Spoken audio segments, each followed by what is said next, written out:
I work with a lot of young people, so when they start to circle around, you often wonder where the water's coming next. It's like, okay, what's the game here today? What's happening? And how did I step into the middle of it? It's great to be with you this morning. What a blessing to be here. And it's always wonderful. One of the kind of the treasures of being a bishop is being involved with receiving folks into the church. So thank you. And it's always a blessing and humorous when they're like the senior warden, the head of the altar guild, and have been there for like 5,000 years. You know, some of us take a little bit longer to come in and make that decision, or at least decide on the bottom line, or whatever there is that sort of prompted you into doing this today, and for the confirmation as well. Thank you for that. Thank you for your warm and wonderful hospitality. I did want to tell you that one of the first things I did, Sherry is my, where'd she go? She's right nearby at all times. I know, there she is. There she is. She's like, she told my wife, she's like, he's kind of a bit of a wanderer, isn't he? In my stealthy way, I got here. I went into the parish hall. I'm certain if that's what you call it, into the parish hall. That's one of my practices as a bishop. When I first come to a place, I always go into the parish hall, and I'm looking for something. Yeah, not just any food. I'm looking for cake. And I'll tell you why I'm looking for cake. And it's, yeah, I like me some cake. But here's the thing. As a bishop, when you show up and there's no cake, that means there's probably a conversation to be had. It's going to be a hard conversation. So when I showed up and there was food happening, I'm like, yes. Yes, that was great. And then I saw on the wall back there Bishop Rickles' rules, right, for conversation and how you engage with each other. Ah, that is great. Well, the Bishop of Minnesota needs to work on some rules, I think. I'm going to put that right to practice here right away. There will always be cake. I'll never show up in a place where there's no cake. It's good. Yeah, fun with that. So I think that it is a good sense about how we're going to live in community, though, right? That's a nice thought about those rules. They're aspirational. How will we live with each other? How do we experience that? How do we relate with each other? Whether they're rules or not, I think that's a question for us. How do we live with each other? How do we live in community? Well, here's your reputation that I was told. Are you ready for this? I had briefers. I'll have briefers in Minnesota. Not now. So I'm taking rules and briefers with me. And Sherry's moving to Minnesota, so it's been a good day. I'm feeling great.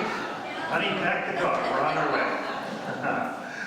No, it's good to have a sense of what it is to be a community. And that's the story there. Like Bishop Rickles said, oh, you'll love those people. You'll love those people. They are wonderful, kind, generous people. Then I show up and he's got rules. I'm like, oh, no, they're not. They're just rule followers.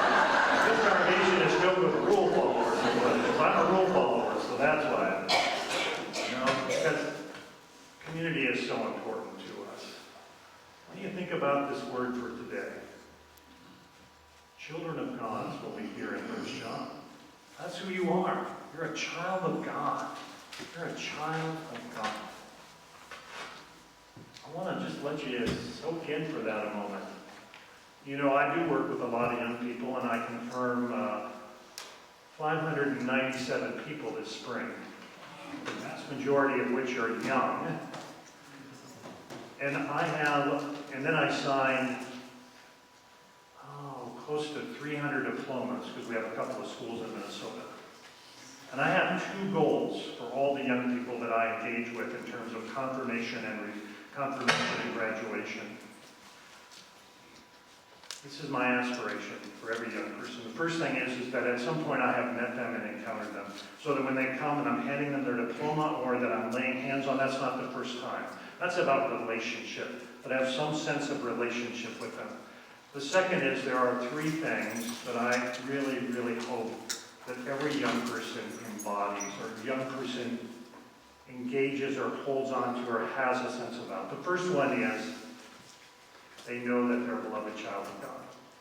They know that they're a beloved child of God and they were uniquely created in the image of God. Now listen, youngsters. The same is true for you. Right? It's important, and my hope is for those of us who are a little bit not in the youngster world, in our wisdom, some way we hold that, but we need to be reminded of that we are beloved children of God, and we are uniquely created in the image of God. If you don't believe that, look around. Look at the beauty behold. This is where I'm always like to tell me there are no twins in the crowd. Right? Look what God has done right here at St. Luke's. Look at you.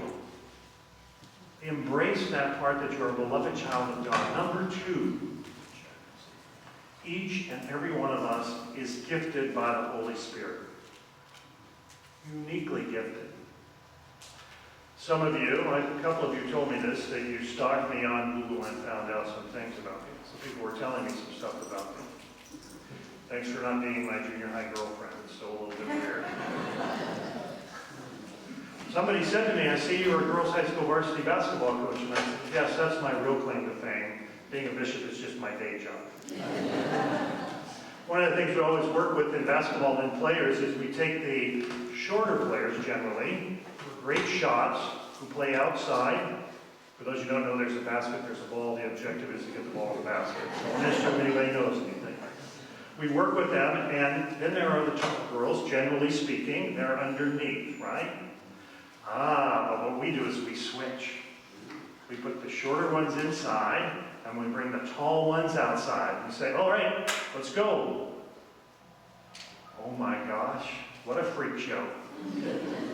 Because it's not their play, that's not their gift. And that's what we say to them, find your gift, know your gift, know that you've been uniquely gifted. What often happens for all of us is like, wow, I wish I could do what you do. Rather than embracing what I can do, what I've been gifted for, and to do that. So that's the second thing, is for us to really hold on to how we've been uniquely gifted by the Holy Spirit. Now, young people usually are like, I am awesome.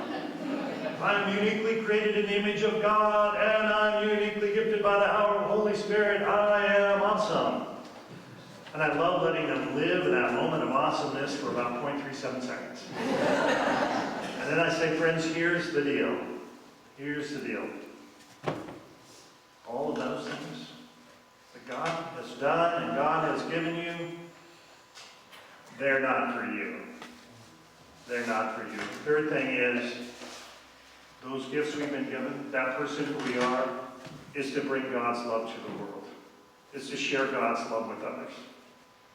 That's what Jesus is telling those around him today when he says, abide in my love. If you love, that's that connectivity. That's that sense of, we know that.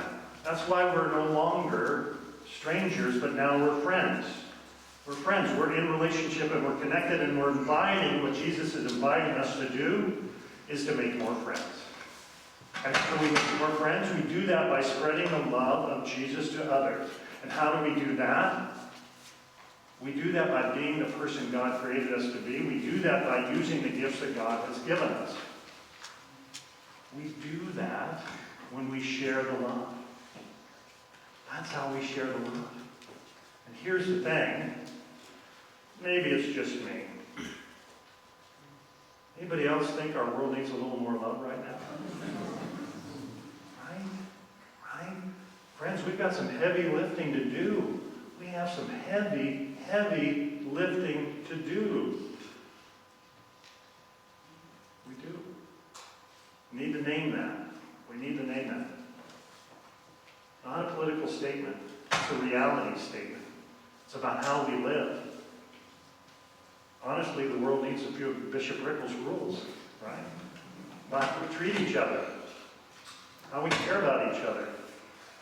That's why this passage is so important, and for us to understand, and for those of us who have been blessed, such as you, to be a part of this beloved community of St. Luke's. You love coming here. You seem to like each other. You seem to care about each other. You have a good spirit about you. It feels good to be here, to be a part of this, right? It's a blessing. You get to experience that sense of what it is to be a part of a beloved community. Awesome. Now what? Got to take that beloved community out into the world. When the good Deacon Diane sends us forth, she's not kidding. And if she is kidding, then we can chat later. But she's not. The world needs our love. The world needs the love of Jesus. There's this guy. What is his name? Mark? No, Michael. Michael Curry. That's his name. That's his name. Man, he preaches about love at a wedding and the whole world's like, well, that's a novel thing. I'm thinking I've done 5,000 weddings and preached about love, and everybody's like, yeah, love is kind, love is patient. But he kind of woke up the world in a way. He's certainly woken up the Episcopal Church and said, people, let's go. We know the love of Jesus. You embody that experience. You're part of the beloved community. We're called now to take that out into the world and help create that sense of beloved community. We've been blessed, so we need to go forth and be a blessing. You have friends here. You have beloved children of God here who in just 47 seconds, well, maybe 52, are going to stand up here and say, yes, yeah, I want to do that. I want to do that. I want to live in the fullness of my faith. And we all, at the top of our lungs, that's prompting, have the chance to say, we will support you in doing that. And then all of us are going to do the baptismal covenant yet again and say yes again. I want to affirm that I'm a beloved child of God. I want to affirm I've been gifted by the Holy Spirit. And yes, I'll go out and share the belovedness that I experienced at St. Luke's into the world. Let's do it like we mean it. Pedro Arrupe, one of my favorite theologians, writes this about love. Nothing is more practical than finding God. That is, than falling in love in a quite absolute final way. What you are in love with, what seizes your imagination, will affect everything.